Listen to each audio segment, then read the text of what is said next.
This is Olean. Olean has about the same features as many other cities.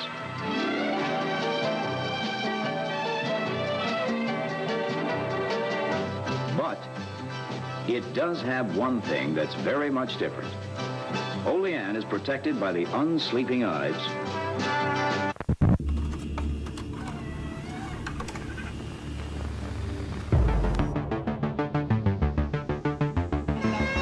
We have many questions about this new technology.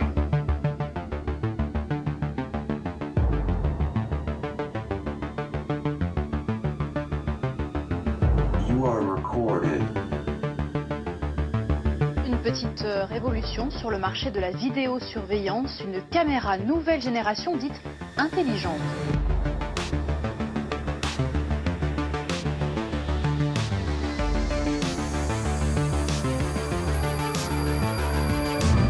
Ça y est, nous y sommes. Il aura fallu 50 ans. 50 ans pour que l'intelligence artificielle donne aux autorités un pouvoir jamais égalé. Celui de tout voir, tout entendre, partout, tout le temps. Le FBI aurait la capacité d'identifier 50% du pays à partir d'une seule photo. Les caméras de surveillance sont partout. Le gouvernement dispose d'une vision sans limite. Ça a quelque chose de terrifiant. Au nom de la lutte contre le terrorisme, l'Europe, les États-Unis et surtout la Chine se sont lancés dans une inquiétante course aux technologies de surveillance. Suivi, localisé, traqué. Plus rien n'échappe à cet œil qui ne dort jamais. Non content de nous scruter jour et nuit, 500 millions de caméras dans le monde prétendent désormais détecter nos émotions, repérer les comportements suspects et même prédire les crimes avant qu'ils ne se produisent. Qu'est-ce que vous préférez? Être en sécurité ou éviter d'être scanné par une intelligence artificielle? Moi, je veux être en sécurité. C'est très dommage qu'on ne perçoive pas le caractère paranoïaque donc, en fait, de cette idée, qui du coup implique comme réponse l'idée qu'il faudrait en permanence pouvoir surveiller tout le monde. Une obsession sécuritaire qui, dans certains pays, est en train de donner naissance à un régime d'un nouveau genre, le totalitarisme numérique. Ces violations des droits de l'homme impliquent clairement tout le monde, de Xi Jinping aux architectes de cet algorithme de la répression au Xinjiang. Jusqu'où ce désir de protection va-t-il nous conduire? Selon vous, le gouvernement chinois a tué votre enfant? Oui. Je hais la technologie. La technologie est une maladie. Quel niveau de surveillance nos libertés individuelles peuvent-elles endurer?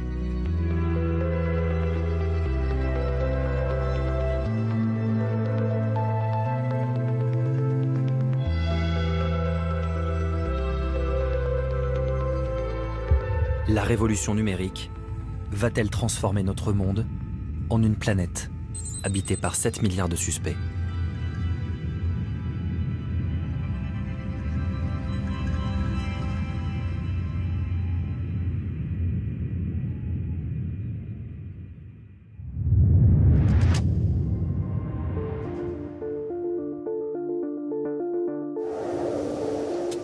Il frappe sans prévenir, se dissimule pour mieux surprendre. Cela peut être lui ou elle. Le terrorisme est un ennemi bien souvent silencieux. Une menace quasiment indétectable qui, le 14 juillet 2016,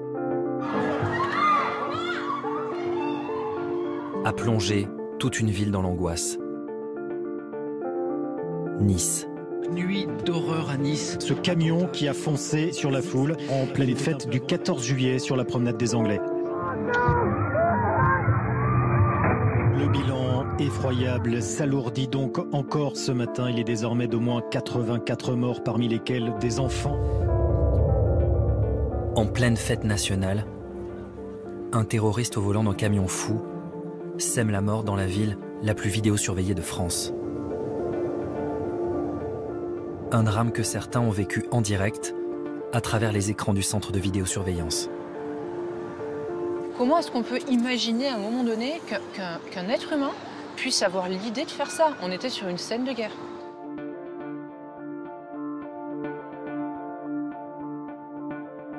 Il n'y a pas un jour où je me lève sans qu'il y ait des images. Il n'y a pas un jour sans que je pense aux victimes. On a vu des gens mourir, on a vu des gens blessés, on a vu la peine, l'horreur, la douleur, en étant impuissant. C'est affreux comme sentiment. Jusqu'à la fin de ma vie, j'y penserai. Les 2000 caméras présentes dans la ville n'ont pas permis d'éviter le drame. Désormais, la peur s'immisce dans chaque grand rassemblement. Pour prévenir tout nouvel acte terroriste, la mairie a décidé de miser sur une nouvelle technologie. Un dispositif pour filtrer les entrées et sorties, expérimenté pour la première fois en France dans l'espace public.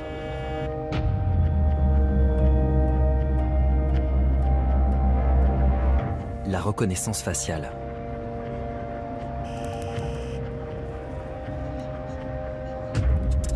Bonsoir à tous, merci de vous porter volontaire pour cette expérimentation de reconnaissance faciale. On va voir avec le logiciel qui est en test comment il va être possible de vous reconnaître. Vous allez entrer dans la zone de reconnaissance faciale au milieu d'autres personnes. Chacun va avoir un scénario à jouer. Donc Mélinda, tu seras une personne qui sera recherchée car en fuite d'un hôpital. Et nous avons Ayémen qui donc va jouer également une personne d'intérêt qui aura le visage en partie dissimulé. Eh bien allez, on y va. Un logiciel va utiliser les caméras de la ville pour mettre un nom sur le visage des volontaires. Avec l'aide d'une seule photo, il va tenter de les identifier lorsqu'ils franchiront les portes du carnaval. Ayémen jouera un apprenti terroriste.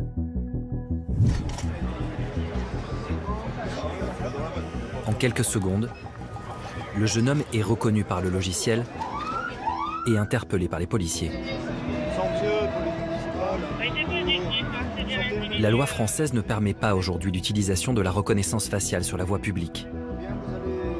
Mais avec cette expérimentation, Nice compte bien ouvrir une brèche. La visée est scientifique, mais avec pour but, évidemment, d'obtenir une réflexion commune. Une réflexion aujourd'hui de nos parlementaires, du gouvernement, qui puissent se servir de cette expérimentation en disant, en tirant les conséquences. Est-ce que c'est probant, est-ce que ça ne l'est pas? Si c'est probant, dans quelle mesure? Ça ne l'est pas, dans quelle mesure?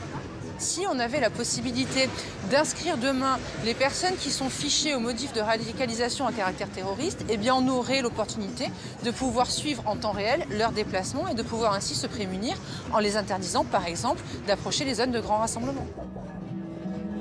Ce dispositif de reconnaissance faciale, la ville de Nice est allée le chercher dans un pays confronté depuis longtemps au terrorisme. Une nation qui a fait de sa sécurité son obsession et la condition de sa survie. Israël.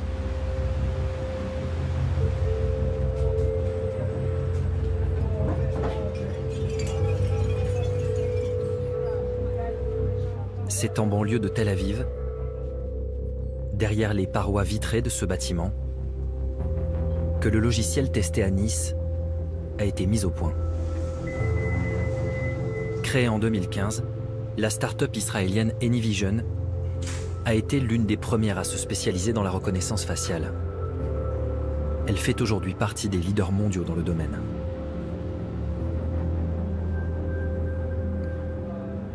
Voilà donc notre bureau.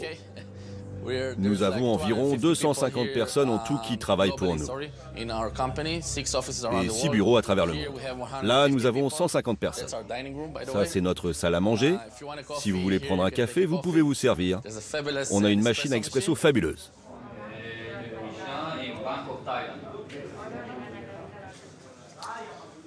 Je vais vous montrer comment nous accédons à nos bureaux et comment nous ouvrons les portes. C'est très simple, la porte s'ouvre avec votre visage.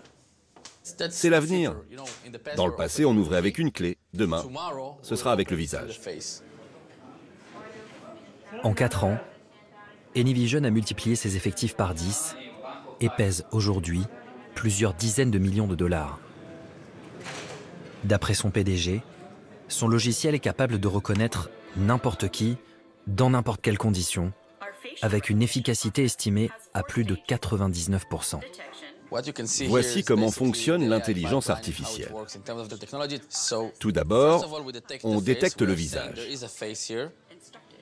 Ensuite, on en extrait un modèle mathématique comme une empreinte digitale. C'est un modèle mathématique complet qui modélise votre visage et à la fin, il sera représenté par 500 millions de chiffres. Si je vous présente maintenant 500 photos de suspects et que je vous les montre comme ça, vous ne vous souviendrez peut-être même pas d'un seul de ces visages. Le système actuel, lui, peut apprendre 500 images en moins d'une seconde et les identifier dans la vie réelle. C'est quelque chose que le cerveau humain ne pourra jamais faire. Aujourd'hui, notre entreprise est la plus importante du monde occidental en termes d'effectifs. Nous sommes leaders dans ce secteur. Nous travaillons actuellement dans 43 pays. Ok, ça donne un petit aperçu. Nos produits sont aujourd'hui présents dans 43 pays. Et même dans le pays d'où vous venez. La France, c'est bien ça. Je pense que tout le monde sait que nous sécurisons aujourd'hui Nice, par exemple, là où l'attaque terroriste a eu lieu. Nous partageons votre douleur. C'est horrible ce qui s'est passé là-bas, d'accord ? Et je suis de tout cœur avec vous. Nous faisons tout ceci pour vous protéger, les gars, pour que vous soyez plus en sécurité. La logique voudrait que cette technologie soit utilisée partout, pour nous aider à sécuriser la planète.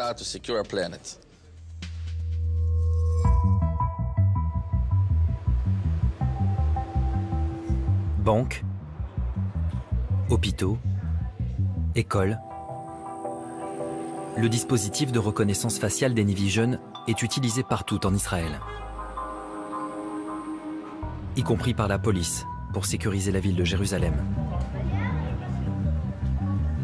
L'État hébreu est aujourd'hui l'un des principaux exportateurs de systèmes de surveillance dans le monde. Une expertise acquise au fil de l'histoire.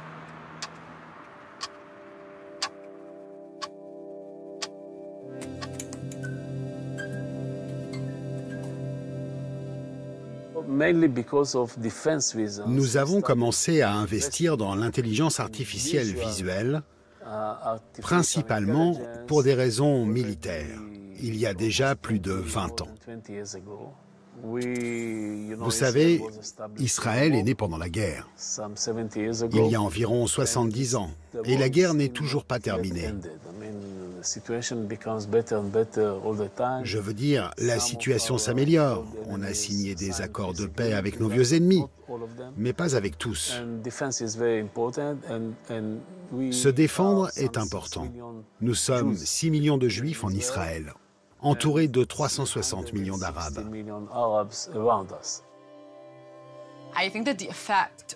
L'effet de l'occupation de la Cisjordanie et de Gaza, mais aussi le fait d'être situé au cœur du Moyen-Orient et de surveiller constamment l'intégralité des pays autour de nous, c'est ce qui a permis à cette industrie de se développer. Israël compte le plus grand nombre de sociétés de surveillance par rapport à d'autres pays.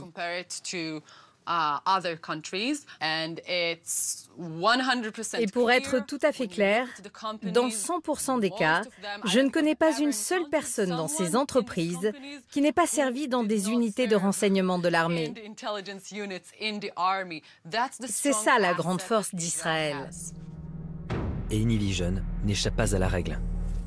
L'un des fondateurs de la start-up n'est autre qu'Amir Kane, l'ancien responsable du Malmab, le service du contre-espionnage israélien. Et l'un des conseillers de la firme et Tamir Pardo, l'ancien directeur du Mossad. Le système de reconnaissance faciale d'Anyvision serait depuis peu secrètement utilisé par les forces armées israéliennes afin de surveiller les Palestiniens en Cisjordanie. Les affaires prospèrent avec les risques d'attentats. Très souvent, lorsque vous vous rendez dans des salons en Israël dédiés aux technologies de surveillance, et c'est mon cas, vous entendez en introduction des discours sur la menace croissante du terrorisme en Europe, sur les risques d'attentats, etc. Évidemment, je ne dis pas que cette menace n'est pas réelle, mais au bout du compte, il s'agit d'apporter une solution à un problème. Et si vous voulez vendre une solution, il vous faudra communiquer sur ce problème et expliquer pourquoi votre produit est la meilleure solution. Qu'est-ce que vous préférez? Être plus en sécurité quand vous sortez dans la rue le matin? Ou éviter d'être scanné par un système d'intelligence artificielle? Moi, je veux être plus en sécurité. Quand j'emmène mes enfants à l'école, je veux qu'ils soient en sécurité. La façon dont on s'y prend m'est complètement égale, mais qu'on assure leur sécurité. C'est ce que les gens vous diront, et c'est pourquoi nos produits ont tant de succès et ont obtenu une place de choix sur ce marché.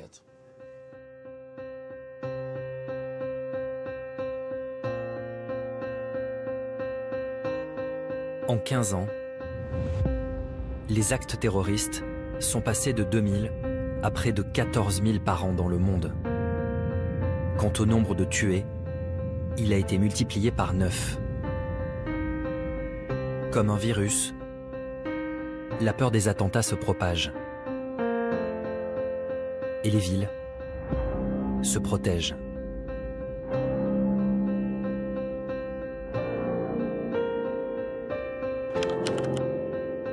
Donnant ainsi naissance à un tout nouveau secteur, celui de la vidéosurveillance intelligente.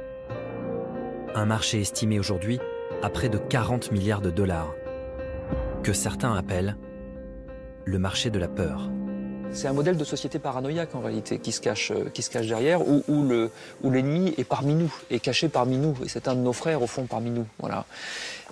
C'est très dommage qu'on ne perçoive pas le caractère paranoïaque donc, en fait, de cette idée, hein, donc, qui du coup implique comme réponse l'idée qu'il faudrait en permanence pouvoir surveiller tout le monde, soi-même, ses frères encore une fois, hein, sa propre communauté, la surveiller en permanence parce qu'à tout moment, quelqu'un peut venir vous planter un couteau dans le dos, c'est ça le truc.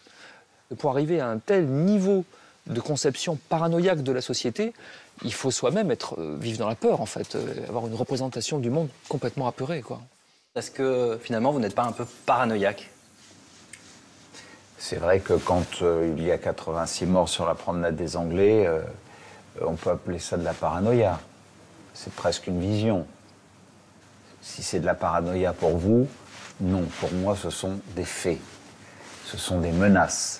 La France est en guerre à l'extérieur et à l'intérieur, où nous avons affaire à des ennemis que moi je qualifie plus souvent de cinquième colonne qui avancent de manière rampante, tels des pieuvres, et qui tissent leur réseau de partout, et que face à cette guerre qui nous est livrée, s'interdire d'utiliser un moyen qui pourrait épargner des vies, qui pourrait épargner des conséquences graves pour notre pays et sa sécurité, serait porter une lourde responsabilité.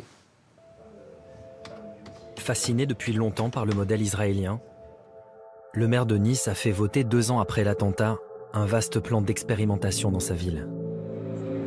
Caméras pour détecter les émotions dans les transports, système d'alerte, application de vigilance citoyenne. Au total, pendant 3 ans, 13 entreprises vont tester leur tout nouveau dispositif de surveillance et tenter de faire de Nice une ville plus sûre, une safe city.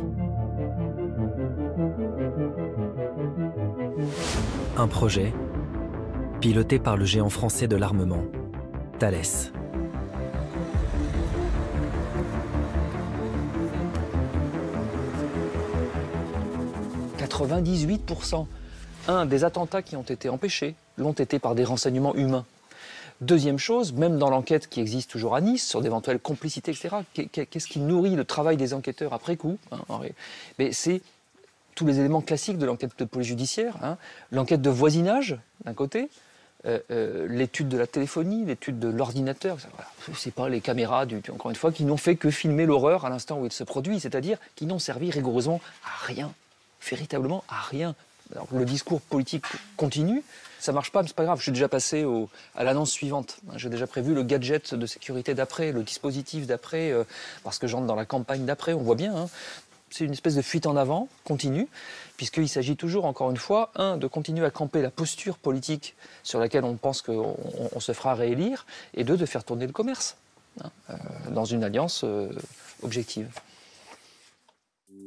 Pour vendre niçois le concept de Safe City, la ville de Nice et Thales n'hésitent pas à mélanger les risques que pourrait courir la population. Dans la convention passée entre les deux parties, à la page 23, un graphique met l'accent sur les menaces qui pèseraient aujourd'hui sur les villes. Avions détournés, risques nucléaires, catastrophes naturelles.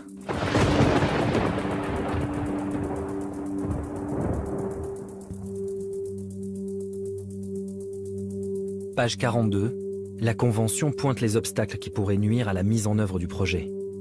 Les restrictions budgétaires d'une part, et un changement de paradigme et des politiques qui placeraient la sécurité sur un second plan. En d'autres termes, pour que Safe City voie le jour, la peur doit rester dans les esprits. Est-ce que vous connaissez ce document ?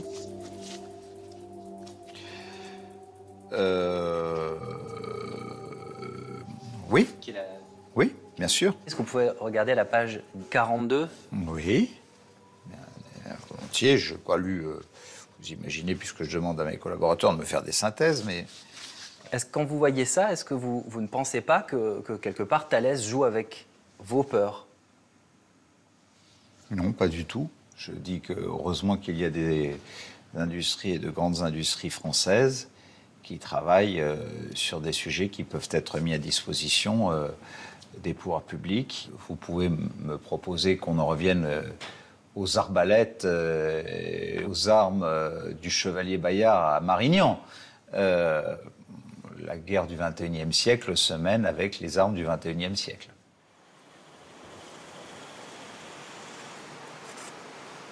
Cette multiplication des outils de surveillance suscite des inquiétudes.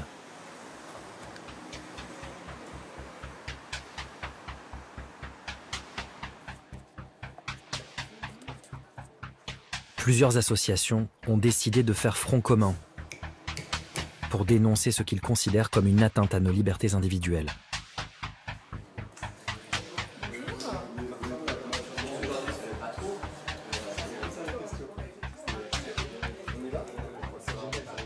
Avec les dernières avancées en intelligence artificielle, en big data, c'est-à-dire les capacités de traitement de flux massifs de données et d'analyse de ces données, on a constaté un développement d'outils finalement de surveillance qui se développe partout en France petit à petit. On sait que Valenciennes a fait un contrat d'expérimentation avec le géant chinois Huawei à Valenciennes. Là, on a eu un projet assez flippant finalement à Saint-Étienne, des capteurs sonores dans les rues d'un certain quartier qui repéreraient quand il y aurait des cris, des bruits de verre, des bruits d'accidents et qui généreraient automatiquement une alerte.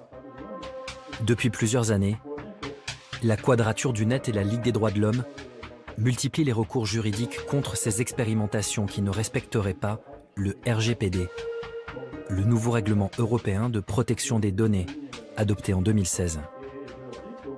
On a vraiment l'impression qu'effectivement, petit à petit, se basant sur l'expérimentation, se fondant un peu sur l'absence de cadre juridique de toutes ces nouvelles technologies, on voit effectivement se répandre plein de nouveaux dispositifs, technologies, d'outils de surveillance.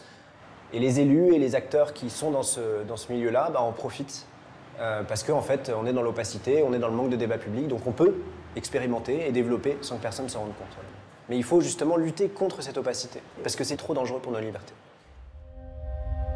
Au cœur de leurs préoccupations, le fichier TESS, le fichier des titres électroniques sécurisés. Une base de données créée en 2016 et gérée par le ministère de l'Intérieur français. Elle regroupe l'ensemble des cartes d'identité et des passeports, couleur des yeux, empreinte digitale, image numérique du visage, ce fichier serait la première étape d'une surveillance de masse. C'est le parfait outil pour la reconnaissance faciale de l'ensemble de la population. Parce qu'une fois que vous avez en fait le visage qui est identifié dans une base de données, en fait, vous mettez une caméra dans la rue couplée à ce fichier, et là vous pouvez reconnaître et identifier toute la population tout le temps. On est en train d'essayer de faire passer, au fond, comme une lettre à la poste, hein, comme dit l'expression courante, des choses quand même extrêmement importantes, hein, des formes de fichage biométrique de toute une population.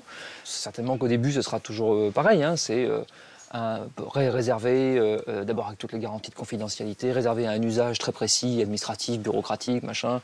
Jamais ça ne fera l'objet de fichiers connectés à autre chose, ayant d'autres usages. C'est toujours ce qu'on dit au début. Le seul problème, c'est que survient régulièrement un attentat qui crée une émotion générale et des discours politiques qui disent enfin, qu'est-ce qui se passe, qu'est-ce qu'on fait? Il faut utiliser tous les moyens qu'on a. Comment nous avons un fichier, on ne l'utilise pas, mais enfin, ça suffit, on ne peut plus rester naïf face au terrorisme, il faut utiliser, etc. C'est-à-dire qu'en permanence, il y a des situations exceptionnelles qui viennent renverser la logique ordinaire.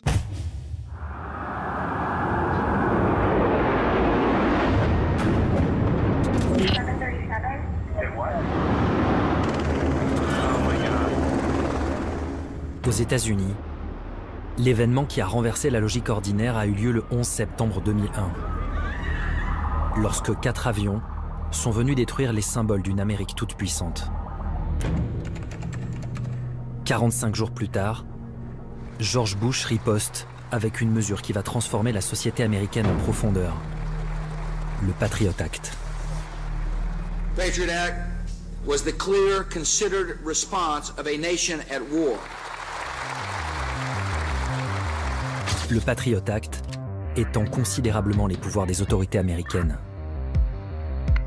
Le FBI est autorisé à fouiller dans les données personnelles, fiches médicales, relevés bancaires. La NSA a la possibilité de placer sur écoute, sans mandat, tout citoyen américain. Le gouvernement peut faire emprisonner n'importe quel suspect, indéfiniment et sans procès préalable. Le Patriot Act devait durer 4 ans. 18 ans plus tard, l'essentiel de cet arsenal sécuritaire est toujours en place. L'arrivée de Donald Trump marque une nouvelle étape dans la politique de surveillance américaine. L'avènement de la reconnaissance faciale. We're going to be protecting people environmentally and safety-wise, but we're going to be moving it quickly, very quickly. Dès le début de son mandat, il donne l'ordre d'utiliser cette technologie pour surveiller la totalité des passagers internationaux. La reconnaissance faciale fait son entrée dans les aéroports, les écoles et même les commissariats de police, où elle est utilisée dans le cadre d'enquêtes criminelles.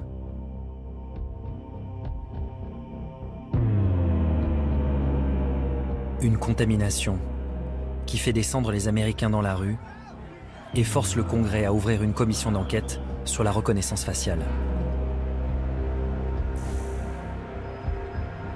Durant les auditions, 2 juristes vont ouvrir les yeux des parlementaires sur les dangers liés à cette nouvelle technologie, Nima Gouliani et Clark Harvey. Comment allons-nous empêcher la création d'un état de surveillance?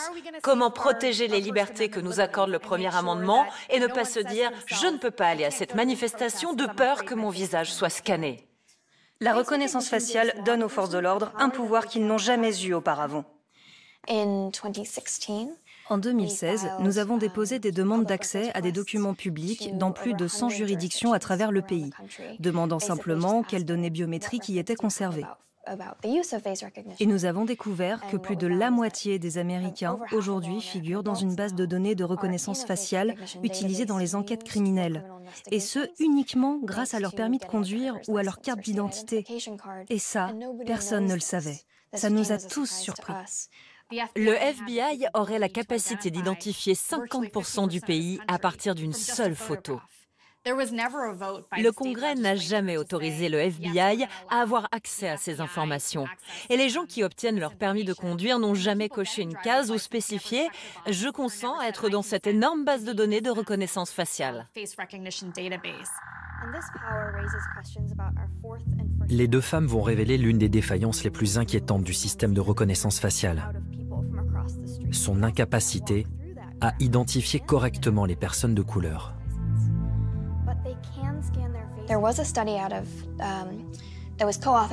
Une étude réalisée en 2012 par un expert du FBI a révélé que les taux d'erreur d'identification étaient plus élevés de 5 à 10% chez les personnes de couleur que chez les Blancs.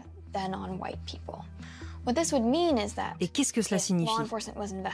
Cela signifie que les Noirs, lorsqu'ils font l'objet d'une enquête, ont plus de chances de se voir accusés de crimes qu'ils n'ont pas commis. Dans un pays où le taux d'Afro-Américains tués par la police est 2,5 fois plus élevé que celui des Blancs, cette révélation fait l'effet d'un électrochoc.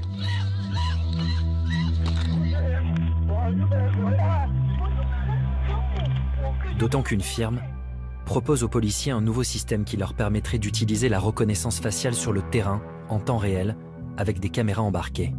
Hi, ma'am. Did you report your vehicle stolen today? What was your name? I'm Shaylee. Shay, do you have an ID on you? Perfect. Thank you so much, Shay. Un dispositif appelé Recognition, vendu par le géant Amazon. Un logiciel testé dans 2 États que s'est procuré l'Association américaine de défense des libertés individuelles.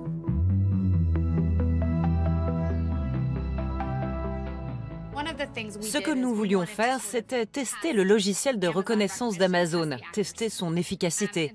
On a pris des photos des membres du Congrès et on les a comparées à une base de données de 25 000 photos d'identité. En comparant les photos d'identité des députés américains avec une base de données de personnes fichées par la police, le logiciel d'Amazon a confondu 28 membres du Congrès, essentiellement des personnes de couleur, avec des délinquants. Il y a eu 28 faux jumelages, y compris les parlementaires Gomez, Sonia et Clay, qui siègent à ce comité. Et 40% de ces fausses correspondances étaient des députés de couleur. Je pense qu'à ce moment-là, c'est vraiment devenu une question concrète pour les membres du Congrès. Beaucoup de députés qui n'avaient même jamais pensé à la technologie de la reconnaissance faciale ont soudainement compris « Hey, je pourrais être l'une de ces erreurs. Cette technologie pourrait être utilisée contre moi. » Je pense que cela a vraiment changé leur façon de voir les choses parce qu'encore une fois, c'était un test réalisé dans des conditions parfaites. Malgré ces révélations au Congrès américain, Amazon continue à vendre son logiciel aux policiers. Un logiciel à fort potentiel, commercialisé à un prix agressif, à peine 12 € par mois. L'utilisation de la reconnaissance faciale n'est pas sans risque. Et malgré ses défaillances, cette technologie est aujourd'hui mise au service d'armes létales. C'est ce qu'a découvert cette ancienne salariée d'une start-up spécialisée dans la reconnaissance faciale. En 2016, Liz O'Sullivan est engagée comme cadre et nommée responsable éthique chez Clarify, une jeune société pleine d'avenir.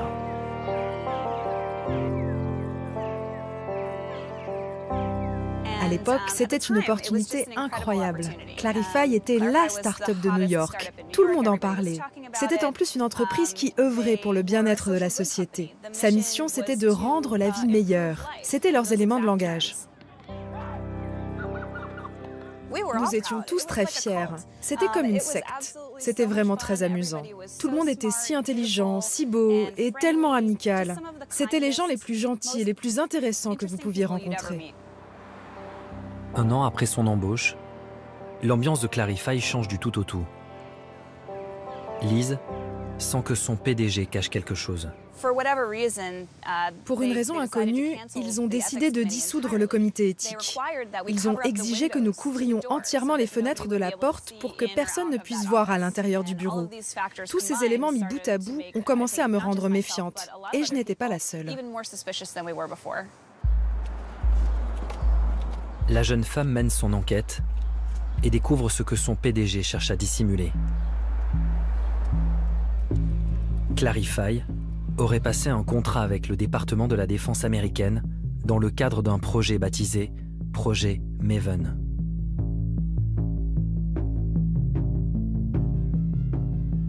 Le projet Maven est un contrat du ministère de la Défense qui représente des millions et des millions de dollars. À l'origine, Google, Microsoft et Amazon y participaient. Mais il y avait aussi quelques startups impliquées dans le processus d'appel d'offres. C'était un peu comme un concours. Celui qui mettrait au point le meilleur modèle de localisation d'objets obtiendrait le contrat. C'est la dernière pièce du puzzle pour de très bons drones tueurs autonomes. La vision par ordinateur est bien meilleure que celle de l'homme dans ces processus de décision. Donc si vous êtes une entreprise travaillant dans l'intelligence artificielle et que vous faites de la reconnaissance faciale, vous risquez d'être complètement séduit par la promesse de millions et de millions de dollars. Et vous allez travailler dans ce sens. En 2 ans, le Pentagone aurait ainsi investi plus de 70 millions de dollars pour mettre au point un drone capable de viser une cible de manière autonome, sans intervention humaine, grâce à la reconnaissance faciale.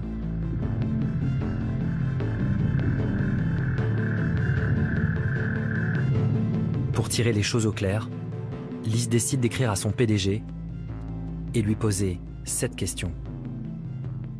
Je lui ai demandé si on travaillait tous à la construction d'armes autonomes. Pour tuer des gens? Oui, pour tuer des gens. Il s'est assis et m'a dit, « Tu sais, toutes les technologies ont 2 facettes, une bonne et une mauvaise. » Puis il a ajouté que les militaires avaient besoin de notre aide et que nous devions être patriotes et travailler avec le gouvernement pour protéger nos soldats. Sur ce point, je ne suis pas en désaccord. Mais il a aussi dit qu'avec le temps, cette technologie deviendrait de plus en plus puissante et précise, et qu'il serait préférable que ce soit une machine qui prenne la décision de tuer plutôt qu'un être humain. Et là, je ne suis pas d'accord. C'est comme dans Terminator. Exactement, comme dans Terminator.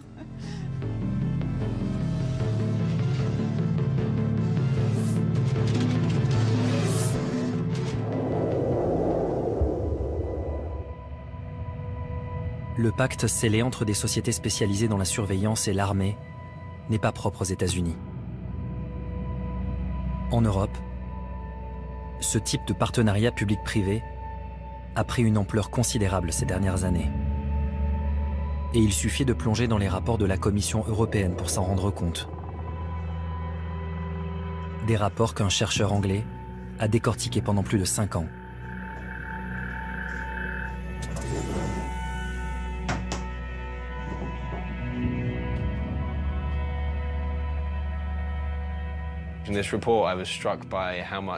En étudiant ce rapport, j'ai été frappé de constater à quel point ces technologies ressemblent aux mauvais films de science-fiction des années 80.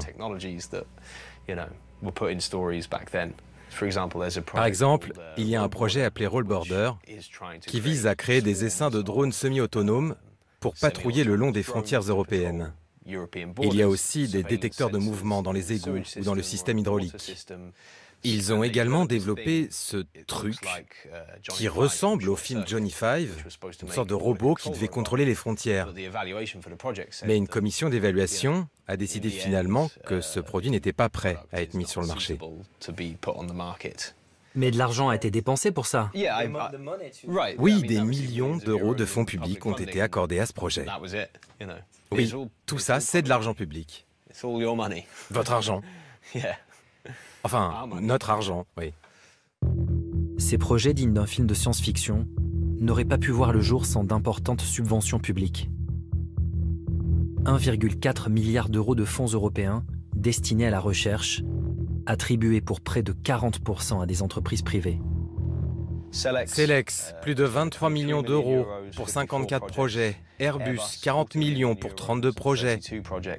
Thales, une société française, a empoché 28,5 millions d'euros pour 63 projets de recherche.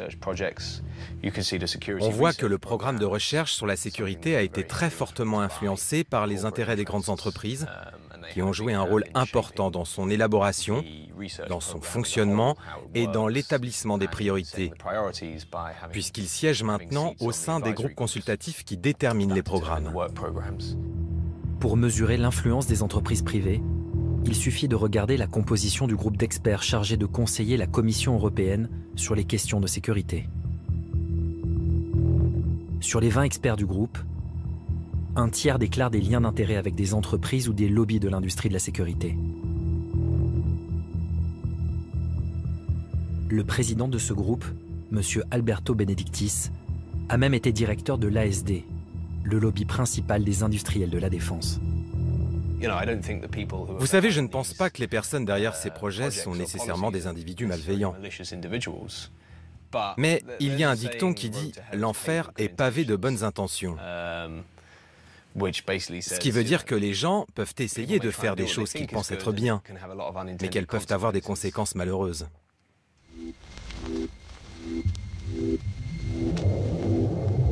Si l'Europe nous prépare un monde sous surveillance, en Chine, la réalité a déjà dépassé la fiction.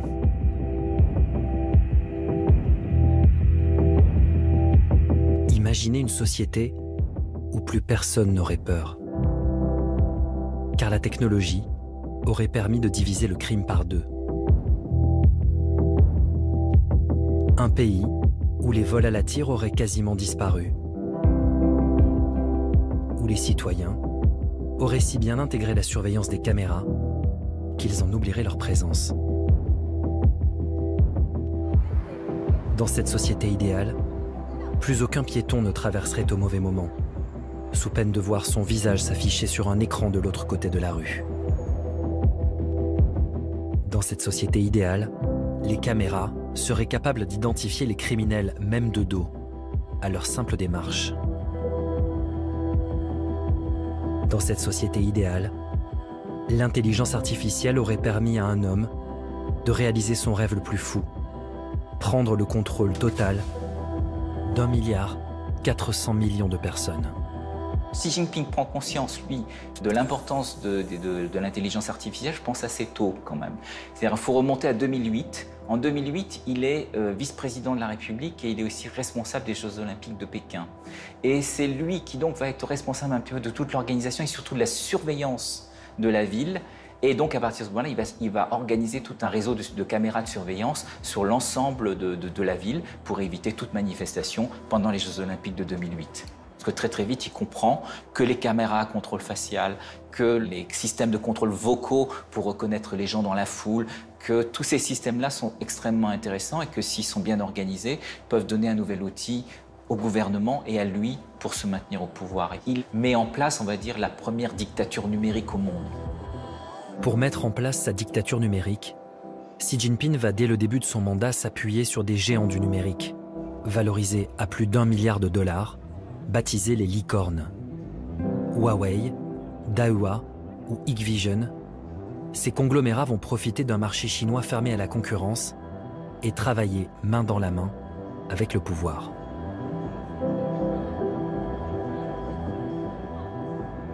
Les licornes sont bien sûr au cœur du système. Aujourd'hui, les entreprises privées, au-delà de 50 personnes, sont obligées d'avoir une cellule du parti avec un secrétaire général du parti de la cellule à l'intérieur. Ça veut dire que finalement, les licornes sont devenues le bras armé de la politique de Xi Jinping. Les licornes sont devenues obligatoirement et peut-être pas forcément avec plaisir, on va dire des collaborateurs du système. Avec l'aide des licornes, Xi Jinping va faire basculer le pays dans un univers orwellien que personne n'avait anticipé. En 2013, année de son investiture, la Chine comptait près de 100 millions de caméras. En 2020, 600 millions. Soit une caméra pour 2 habitants.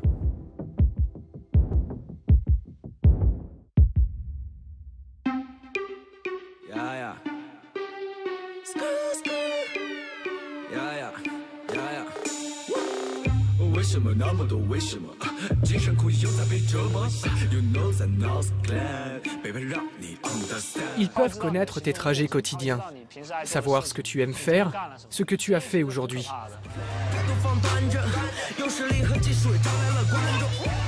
Les caméras de surveillance sont partout. Le gouvernement dispose d'une vision sans limite. Ça a quelque chose de terrifiant. Le système de surveillance chinois, ce jeune artiste a décidé de le défier, de le fixer droit dans les yeux pendant des heures pour le narguer.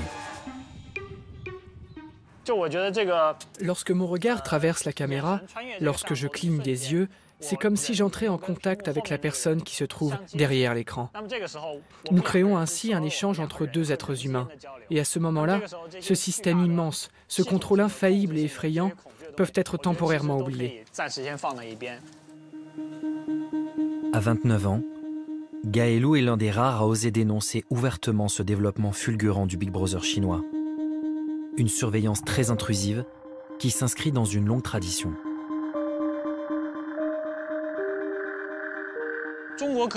Historiquement, la Chine contrôle certainement de façon plus profonde et minutieuse sa société que d'autres pays.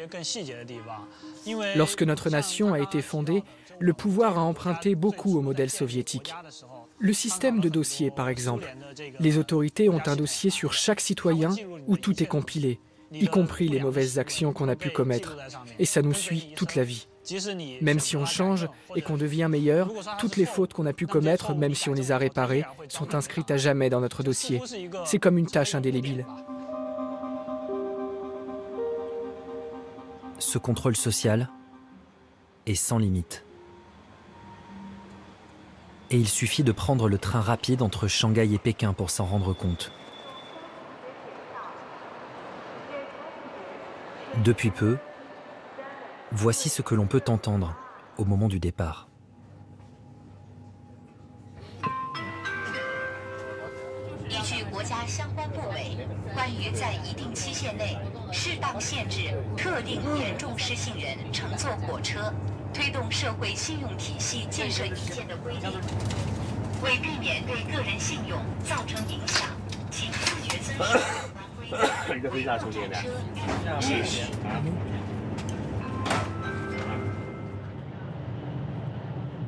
Récemment, l'Empire du Milieu a décidé de mettre la société au pas en instaurant un système de notation qui récompense ou pénalise les citoyens en fonction de leur comportement.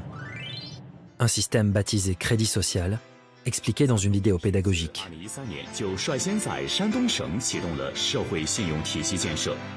AAA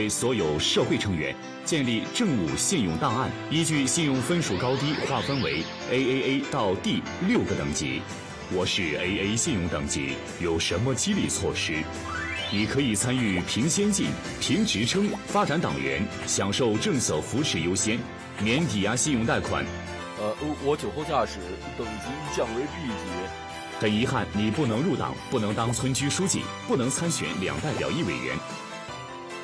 我受到行政拘留，信用等级降为 C 级。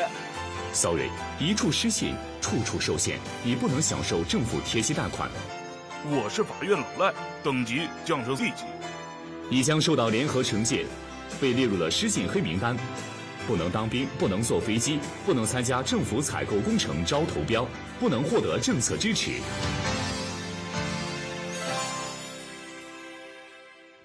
Cette notation désormais généralisée est officiellement un moyen pour le gouvernement chinois de lutter contre les incivilités. Mais en réalité, il permet surtout de diffuser la morale communiste jusque dans les zones reculées. Comme ici, à Rongcheng, une petite ville côtière située au nord du pays. Rongcheng est l'une des premières à avoir expérimenté le crédit social. Le barème de points est affiché au centre de chaque quartier pour informer les habitants des règles à suivre. 5 points, déduits pour la découpe illégale et le séchage de nourriture. 5 points, déduits pour le brûlage d'ordures ménagères ou de feuilles. Certaines de ces règles incitent clairement à la délation. Signaler la participation à des sectes, les faux et contrefaçons, constructions illégales, 5 points de gagné. À Rongchen, ce contrôle social semble être plutôt bien accueilli par une population en mal de valeur morale. L'intérêt du groupe prime sur celui des individus. C'est utile pour nous, les paysans qui veulent s'installer en ville. Ça nous fait réfléchir pour nous améliorer. Et puis le système de points qu'on ajoute, qu'on retire, pour les citadins, c'est bien. Cela permet de s'élever. Tout le monde veut avoir des points en plus, pour devenir des résidents d'excellence. Chacun est responsable de son comportement, se surveille. Il faut avoir une bonne attitude, des bonnes habitudes.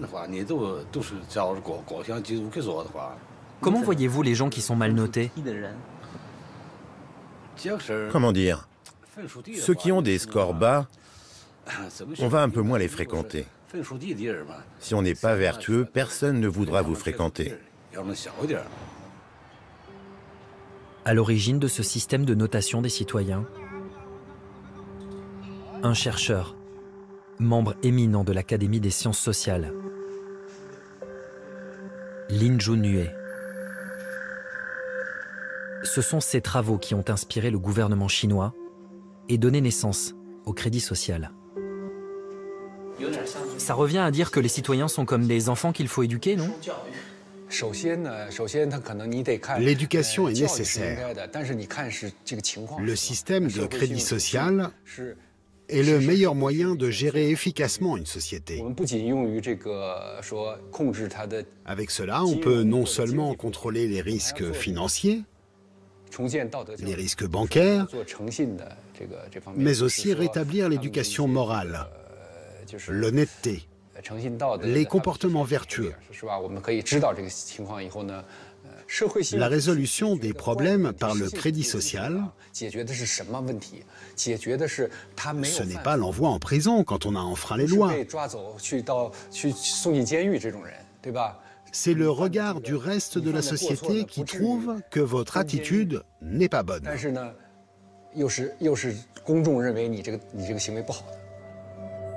Crainte de la réprobation, peur de l'ostracisation, les citoyens sont muselés.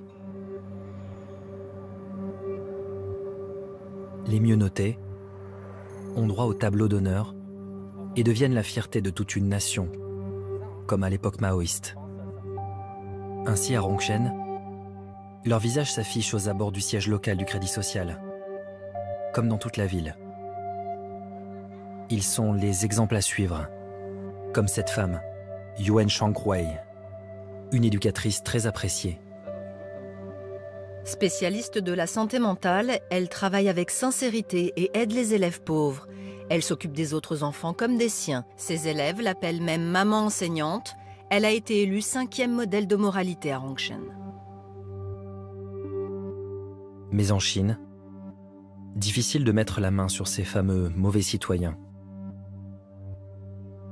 Expulsés hors des villes, pointés du doigt. Dans certains centres commerciaux, leurs visages défilent sur des panneaux lumineux pour mieux les humilier. Dans une autre province, les autorités leur ont même attribué une sonnerie de téléphone particulière. La personne que vous essayez de joindre a été mal notée par le tribunal de la ville de Dengfeng. Merci de l'inciter à se responsabiliser et de l'aider à respecter la loi. Aujourd'hui, plus de 20 millions de citoyens chinois seraient placés sur liste noire, interdits de voyager à cause d'une mauvaise note. Est-ce que tu connais ton score? Je pense qu'il ne doit pas être très élevé.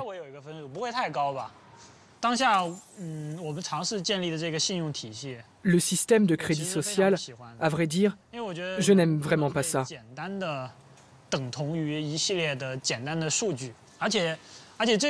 L'homme ne saurait être réduit à une série de chiffres toutes bêtes. Et je dirais même, en étant plus virulent, que c'est une forme de perversion. Plus personne n'osera faire des erreurs, tenter des expériences, prendre des risques. Nous deviendrons des morts vivants. Oui, des machines. Je trouve ça détestable. C'est terrifiant. Je n'accepte pas ce genre d'avenir. Vous n'avez pas peur d'avoir créé un monstre? Non, je ne le vois pas comme ça.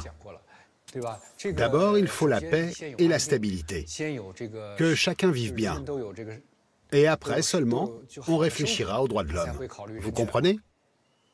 Quand vous n'arrivez même pas à vivre, tout le reste est superflu. Je pense qu'on a mis en place une bonne méthode technologique. Et j'espère vraiment qu'on arrivera à l'exporter dans un pays capitaliste. Je trouve que la France devrait vite adopter notre système de crédit social pour régler ses mouvements sociaux.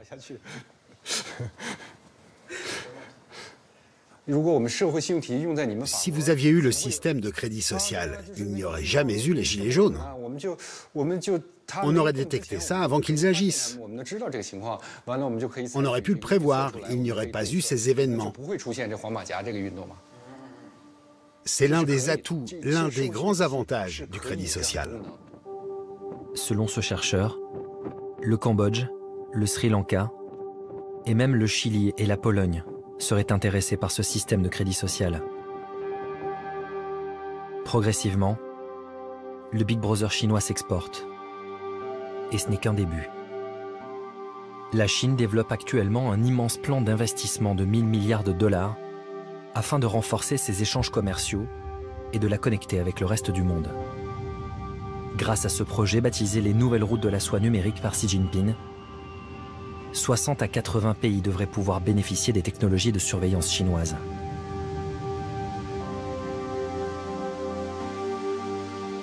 « 60 à 80 pays, dont la France, qui au printemps 2019 recevait en grande pompe le dirigeant de l'Empire du Milieu.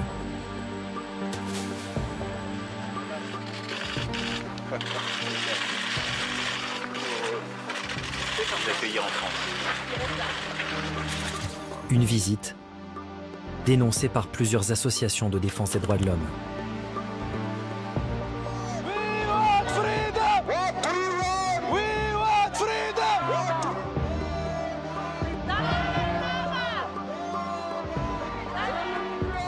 Nous sommes réunis aujourd'hui à cause du passage de M. Xi Jinping, président de la République populaire du Chine, à Paris.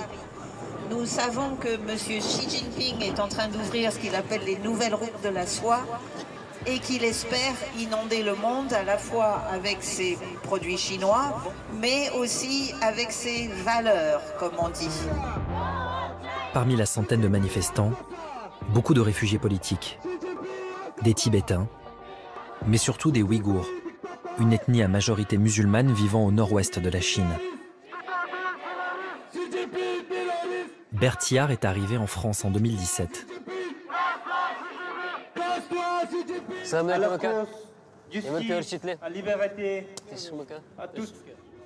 Ce jeune homme de 28 ans a quitté Urumqi, la capitale du Xinjiang, pour se réfugier en France.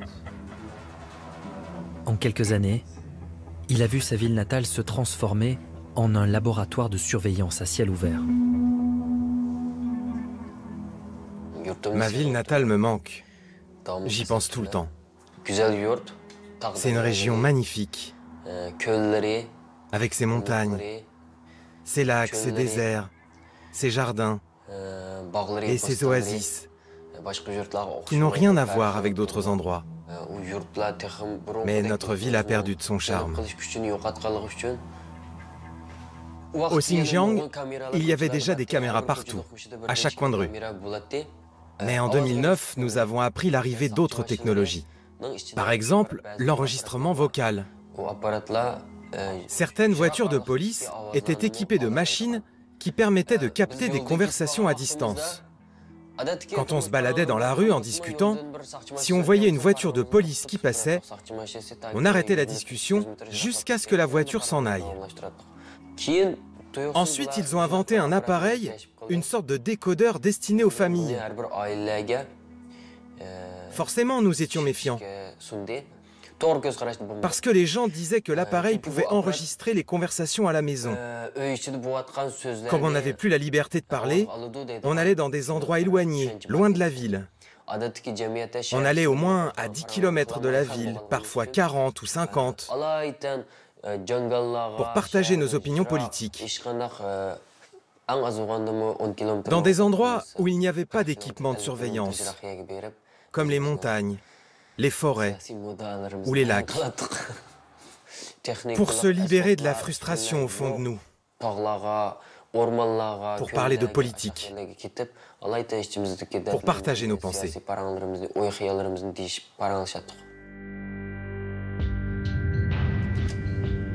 Au Xinjiang, le basculement a eu lieu le 5 juillet 2009.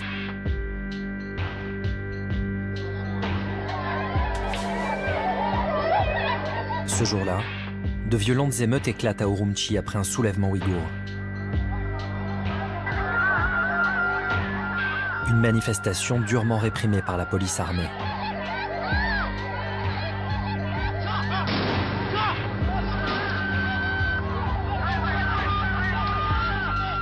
Munis de couteaux et de barres de fer, des émeutiers ouïghours s'en prennent aux Han, l'ethnie majoritaire chinoise, qui se venge dès le lendemain.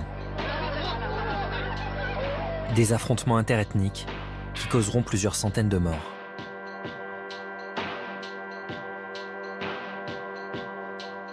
Sous couvert d'une lutte contre le terrorisme et l'extrémisme religieux, Pékin met en place un vaste plan de sécurisation de la province. Un plan qui, avec l'arrivée au pouvoir de Xi Jinping, va prendre un virage totalitaire.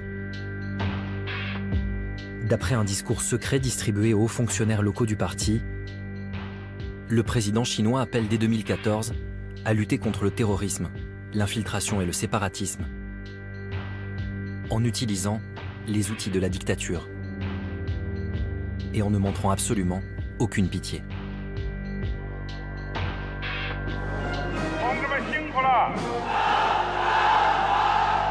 Dix ans après les émeutes, au Xinjiang, le budget pour la sécurité a été multiplié par 10. Il atteint près de 10 milliards de dollars. La région est considérée comme la zone la plus surveillée au monde. Pour pouvoir filmer dans cette province, il faut déjouer le système de surveillance chinois, se rendre quasi invisible auprès des autorités. Car au Xinjiang, les journalistes étrangers ne sont pas les bienvenus.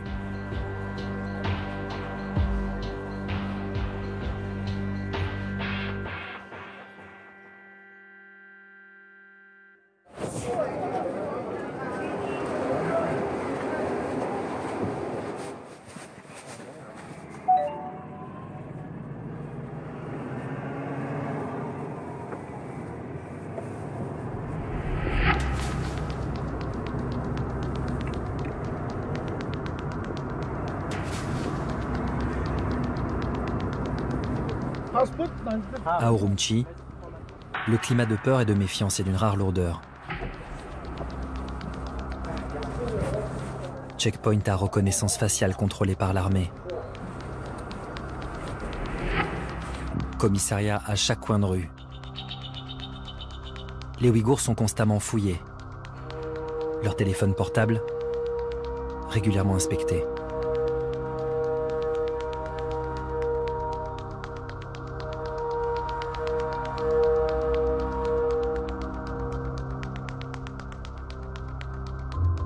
Une surveillance qui, à en croire ce chauffeur de taxi, a pris des proportions inimaginables ces dernières années.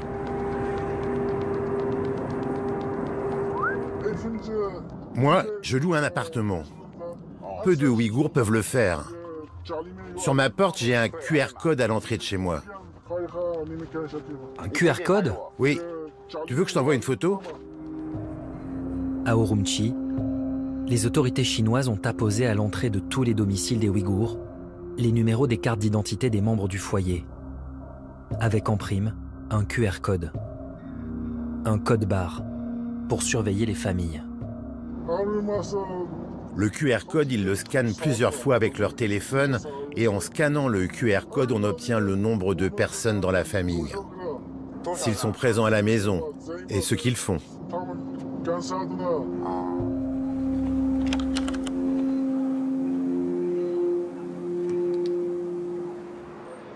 Les Ouïghours ne peuvent plus sortir du Xinjiang sans autorisation.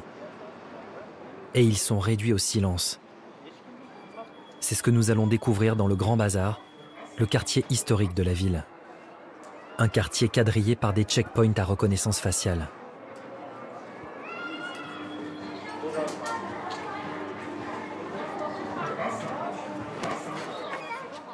Ici, les slogans à la gloire du Parti communiste et du président Xi Jinping s'affichent sur la façade de la grande mosquée.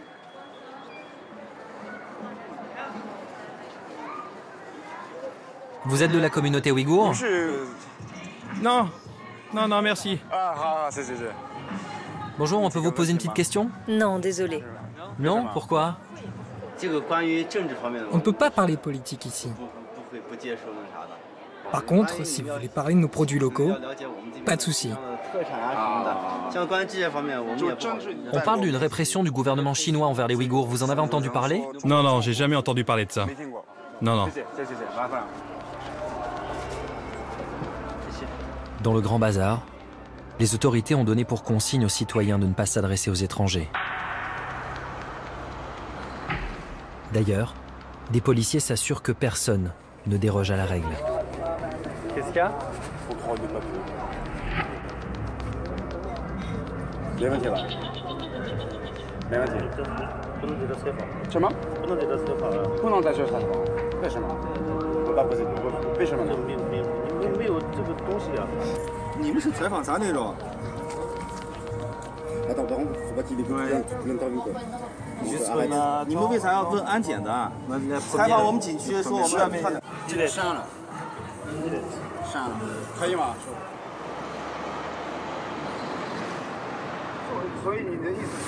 Pourquoi les Ouïghours ne veulent pas parler aux étrangers?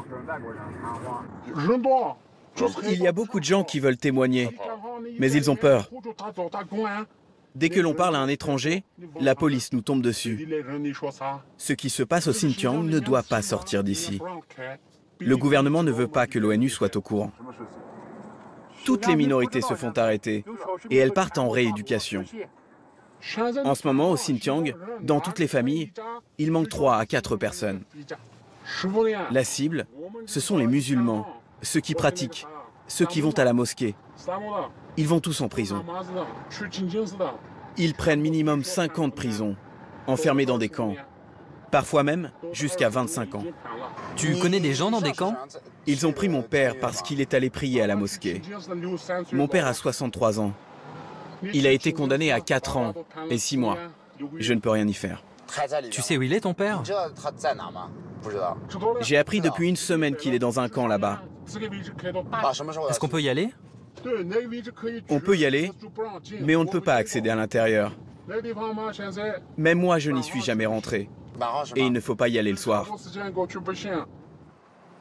Notre chauffeur a promis de nous emmener voir ce fameux camp où son père serait détenu. Mais le lendemain matin, nous sommes contactés sur les réseaux sociaux chinois par une personne que nous ne connaissons pas. Donc j'ai reçu un message hyper bizarre ce matin. À 8h30. Elle nous informe que notre chauffeur ne viendra pas. En gros, elle me dit bonjour, est-ce que vous allez bien? Est-ce qu'il y a quelqu'un? Parce que j'ai pas répondu puisque je me réveillais. Pourquoi c'est toi qui me contactes? C'est mon camarade de classe. Il m'a raconté ce qu'il a fait hier.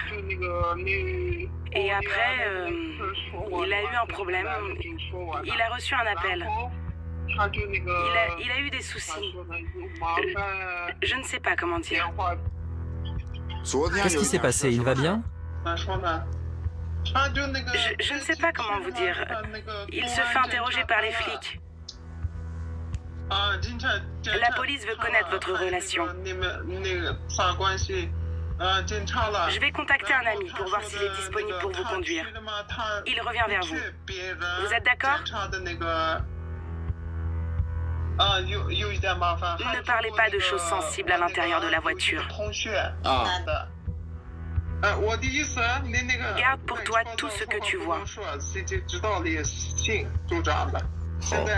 Les gens ne sont plus pareils. On ne sait pas ce qu'ils cachent au fond d'eux.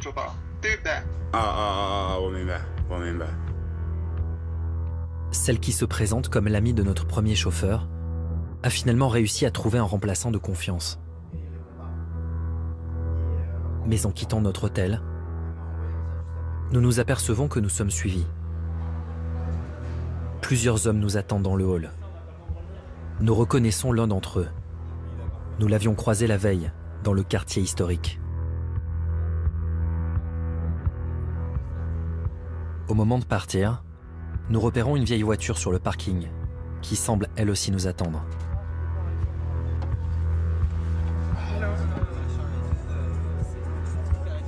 Nous sommes pris en filature.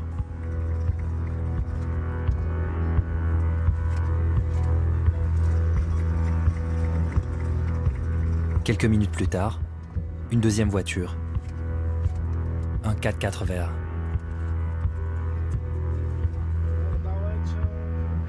Le camp où sont détenus les Ouïghours est à 60 km d'Urumqi.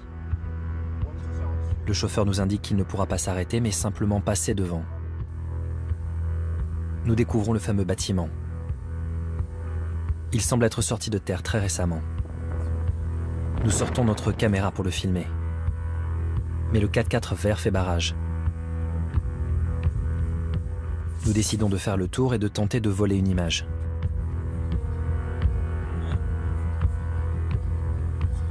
De là où nous sommes, nous pouvons apercevoir des caméras de vidéosurveillance.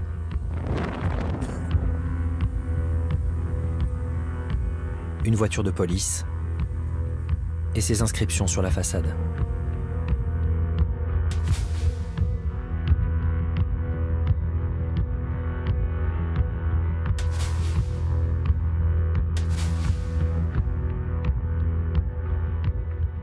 Des camps comme celui-ci, il y en aurait plus de 1000 aujourd'hui au Xinjiang.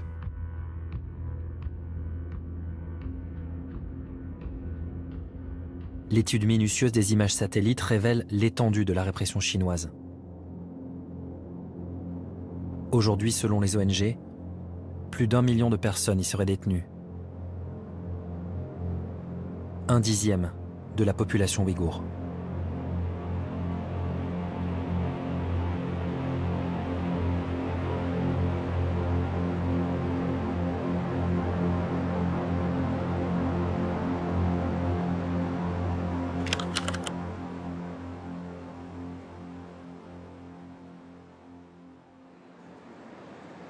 Rares sont ceux qui ont pu s'enfuir. Nous avons réussi à rencontrer l'une d'entre elles. Elle s'appelle Mirigul Tursun. Elle est aujourd'hui réfugiée avec ses enfants aux États-Unis.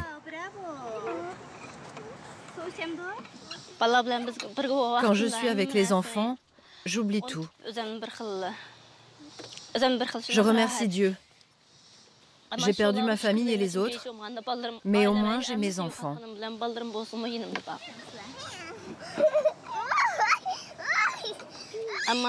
Tous les soirs, ça me revient. Dans mon rêve, je ne sais pas quoi faire. Entre 2015 et 2017, Mirigul est arrêtée à 3 reprises par la police chinoise. Suspectée de terrorisme, à cause de ses multiples voyages en Égypte, un pays considéré comme dangereux par la Chine. À sa 3e arrestation, Mirigul est transférée dans un camp. Dès son arrivée, les policiers lui demandent de se prêter à un curieux rituel. Avant d'aller dans les camps, on nous fait lire un livre pendant une demi-heure devant une caméra. Après avoir lu, on nous demande de faire ça.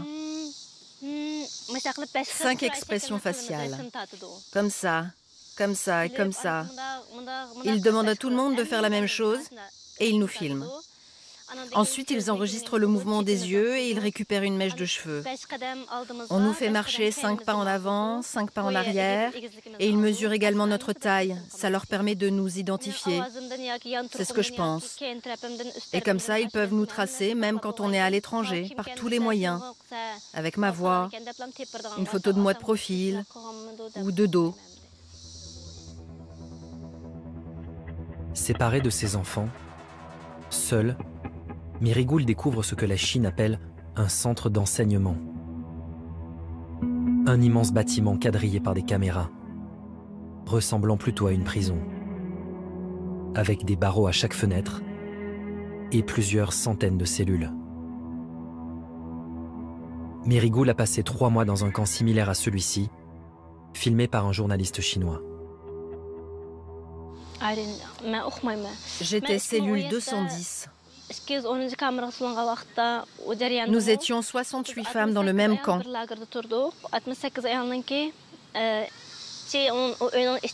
L'intérieur de la pièce était très froid, crade, avec des mouches. Une odeur insupportable. Les femmes ne sortaient jamais de leur cellule. Dans la nuit, on entendait le bruit des chaînes, les cris des gens, des corps qui se faisaient traîner, par terre, à droite, à gauche. Les femmes rentraient dans leur cellule avec du sang partout. Il y en a une qui est rentrée complètement épuisée. On aurait dit qu'elle avait subi des chocs électriques sur la chaise. Une fois par semaine, on nous forçait à avaler des médicaments. L'objectif est de briser leur identité. Ce que nous avons constaté dans les camps de rééducation politique à travers le Xinjiang, c'est que l'on force les gens à parler le mandarin au lieu de parler ouïghour. On les force à prêter allégeance au régime et au Parti communiste chinois. Il semble que Pékin pense qu'il peut effectivement éradiquer l'identité ouïghour et la remplacer par une identité entièrement dévouée au gouvernement central et au parti. On nous mettait en ligne et on nous faisait réciter des propos du parti, tels que « Vive le Parti communiste »,« Longue vie à Xi Jinping »,« Notre Allah et le communisme chinois ». On devait les répéter très rapidement, sinon on était privé de nourriture. En ce moment, ça m'arrive encore de chanter inconsciemment ces chansons.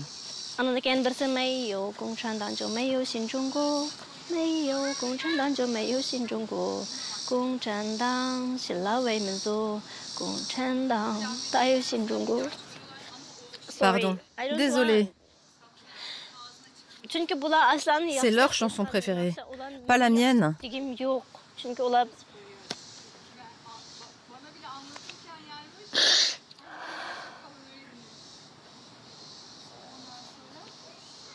Sur quelle base les Ouïghours sont-ils internés dans des camps?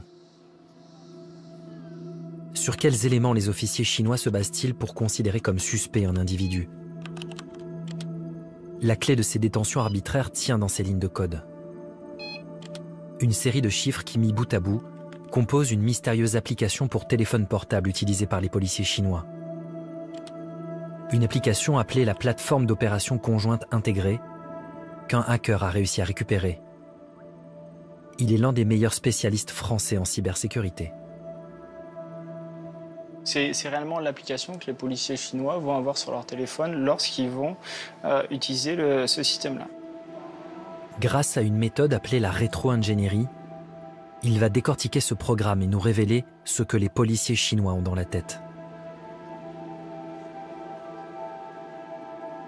Lorsqu'on ouvre l'application et qu'on va regarder le code à l'intérieur de l'application, on va obtenir par exemple le nom des différents fichiers. On voit par exemple qu'il y a un objet qui s'appelle « voiture illégale », un autre qui s'appelle « Investigate Family ». Donc on a dans les informations qui sont liées à une personne, on va regarder, on va surveiller votre consommation d'électricité, voir s'il n'y a pas quelque chose de bizarre qui se passe. Avec cette application, les policiers font remonter ces informations dans les moindres détails. La consommation des compteurs d'eau, de gaz et d'électricité, le groupe sanguin, la couleur du véhicule, les mouvements à l'intérieur du pays, les déplacements à l'étranger, ou l'utilisation d'appareils pour faire de l'exercice physique. Autant d'informations qui peuvent suffire à vous rendre suspect. La pratique religieuse est elle aussi passée au crible. De l'achat d'un simple Coran au pèlerinage à la Mecque non déclaré. Relié en temps réel aux caméras de surveillance, aux checkpoints et aux smartphones des policiers, La plateforme liste des milliers de noms de personnes à interner chaque semaine, sans que l'on sache si cette liste est le fruit d'une décision humaine ou d'un algorithme. On a ici un des noms des sous-dossiers, ça va être HBFEC. HBFEC est une société qui appartient à un autre grand groupe qui s'appelle CETC. Pour cet expert, aucun doute possible. Derrière cette application se cache une entreprise chinoise, CETC, China Electronics Technology Group Corporation, une entreprise d'État. Ce travail de rétro-ingénierie, l'ONG Human Rights Watch l'a également réalisé en 2019. Cette ONG de défense des droits de l'homme a été la toute première à avoir mis la main sur cette application utilisée par les policiers chinois. Une application qui constitue une preuve évidente de violation des droits de l'homme et que l'ONG a baptisé l'algorithme de la répression. Les violations des droits de l'homme impliquent clairement tout le monde, de Xi Jinping aux autres architectes de ce système, mais aussi des entreprises comme CETC ou d'autres qui ont développé cet algorithme de la répression dans le Xinjiang. La plateforme d'opération conjointe intégrée serait la clé du système de surveillance chinois dans le Xinjiang. Des documents obtenus par un consortium international de journalistes montrent que sur une semaine seulement, du 19 au 25 juin 2017, la base de données notifie aux autorités locales 24 412 noms de personnes suspectes. Conséquence directe, 15 683 sont envoyés dans des centres dits d'éducation et de formation, tandis que 706 sont détenus pénalement, c'est-à-dire probablement destinés à la prison. Enfin, 2096 feront l'objet d'une surveillance préventive.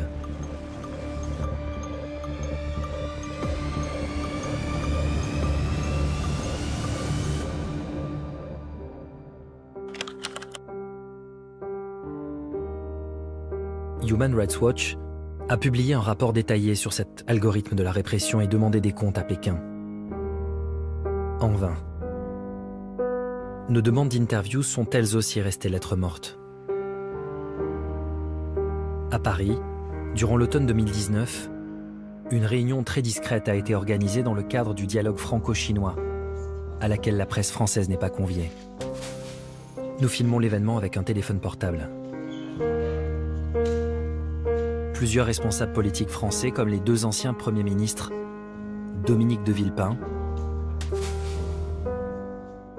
Laurent Fabius, et des diplomates chinois vont se succéder pour vanter la coopération entre les deux pays. Nous profitons d'une pause pour aller interpeller Wang Yi, le ministre des Affaires étrangères chinois, sur la politique menée au Xinjiang. Just one question, please. Does the fight against terrorism justify to put more than 1 million Uyghur in relegation camp? Mr. Wee. Sorry?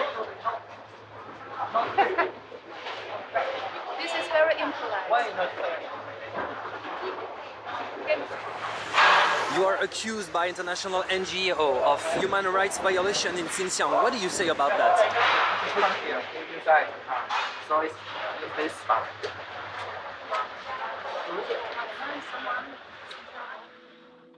Aucune preuve.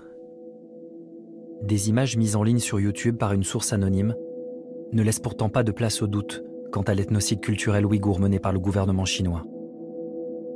Des images filmées par un drone montrant plusieurs centaines d'hommes menottés, sur le point d'être transférés vers un camp de rééducation.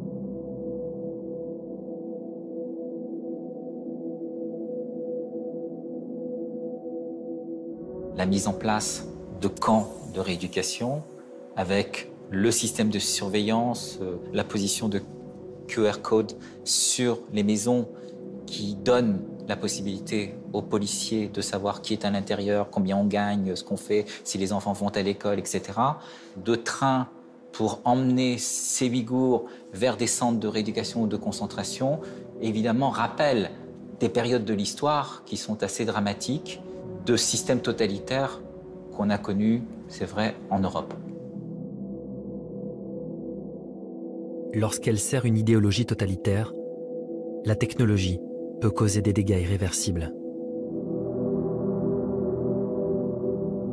La répression des Ouïghours par le régime chinois en est aujourd'hui le symbole.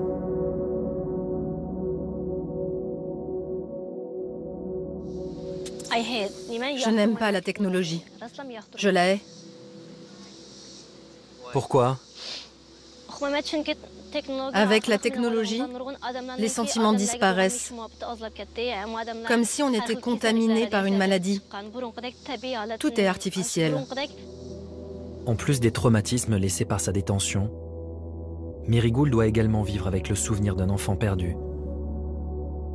Un bébé arraché de ses mains par la police chinoise lorsque Mirigoul a été transféré dans un camp et que les autorités ne lui ont jamais rendu. Selon vous, le gouvernement chinois a tué votre enfant? Oui.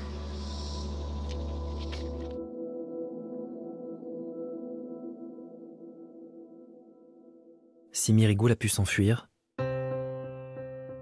au Xinjiang, 13 millions de Ouïghours vivent toujours en liberté surveillée.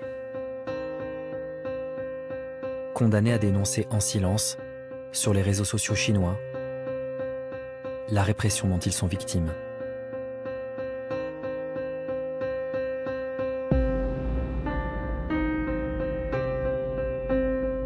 Se nourrissant de nos peurs et de la course effrénée à l'intelligence artificielle, le virus de la surveillance semble n'avoir aucune limite. Peut-on encore l'endiguer? Comment éviter que notre désir de sécurité nous conduise vers un futur dépourvu de toute humanité?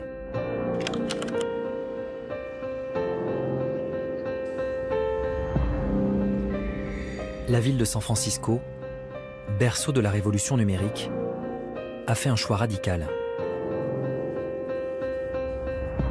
Par un vote quasi unanime de ses conseillers municipaux, la capitale de la Silicon Valley est devenue en 2019 la toute première ville au monde à bannir la reconnaissance faciale de ses rues.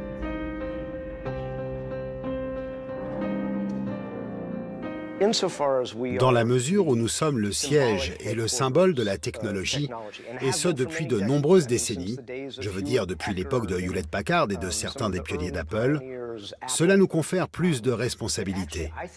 San Francisco doit montrer l'exemple. À mesure que je m'informais, que je découvrais dans la presse ce qui se passait en Chine, j'ai fait le parallèle avec le régime nazi des années 1930 et 1940. Ce régime s'appuyait lui aussi sur des entreprises informatiques, mais avec des technologies beaucoup moins performantes. Donc, j'ai voulu prendre un engagement. À San Francisco, nous n'utiliserons jamais cette technologie pour ou contre notre population.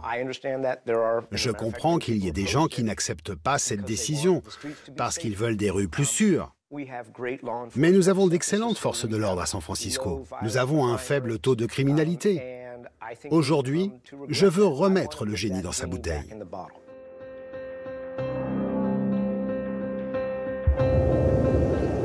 Oakland, Berkeley en Californie, Somerville dans le Massachusetts. Plusieurs municipalités aux États-Unis suivent déjà l'exemple de San Francisco et ont fait un autre choix de société. Refuser le meilleur des mondes. Et si finalement nous détenions la solution? Le pouvoir d'éviter la dystopie que l'on nous promet. Par un engagement fort, remettre le génie dans sa bouteille.